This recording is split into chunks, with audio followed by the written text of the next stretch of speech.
ধর্ম যার যার, উৎসব সবার, এই কথা যদি কাল আপনি আমি মেনে নেই, তাহলে আমি বলবো যে বিয়ে যার যার, বউ সবার, ব্যবসা যার যার, দোকানপাট যার যার, মাল সবার, আবাদ যার যার, জায়গা জমি যার যার, ফসল সবার।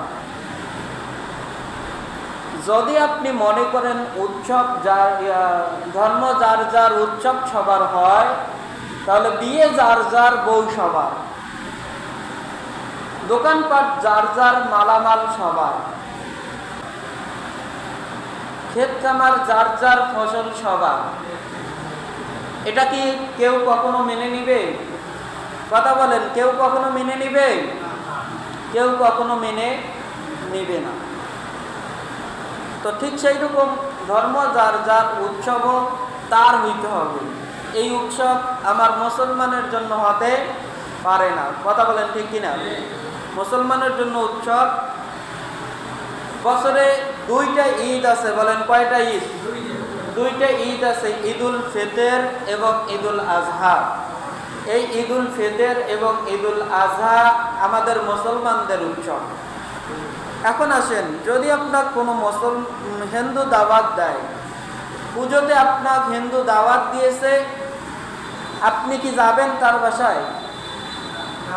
যাওয়া যাবে না। কেন যাওয়া যাবে না? আপনার ঈদের সময় আপনাকে যখন আপনি গরু কুরবানি দেন, হিন্দুদেরকে দাওয়াত দেন তো আজকে আমাদের ঈদ, আপনি আসে নাকি? আপনি কখনো দেখেছেন যে এই যে শুক্রবারের দিন কোনো হিন্দু মসজিদে যায়, যে দেখে তারা কিভাবে নামাজ আদায় করে? বলেন, গেছিল কোনো হিন্দু? ঈদগাহ ময়দানে কোনো হিন্দু যায় যে তারা তাদের উৎসবটা কিভাবে পালন করে একটু দেখি? বলেন, যায় না। তাহলে আমরা মুসলমান কেন তাদের এই ধর্মের উৎসবে যাব? আমরা কেন তাদের এই পূজার আসরে যাব? কেন আমরা কনসার্টের মধ্যে যাব? তারা তাদের এই মূর্তিকে উৎসব দেওয়ার জন্য, উৎসাহিত করার জন্য তারা রাতে কনসার্ট দেয় না দেয়? আমরা মুসলমান, আমরা এই কনসার্ট দেখতে যাই।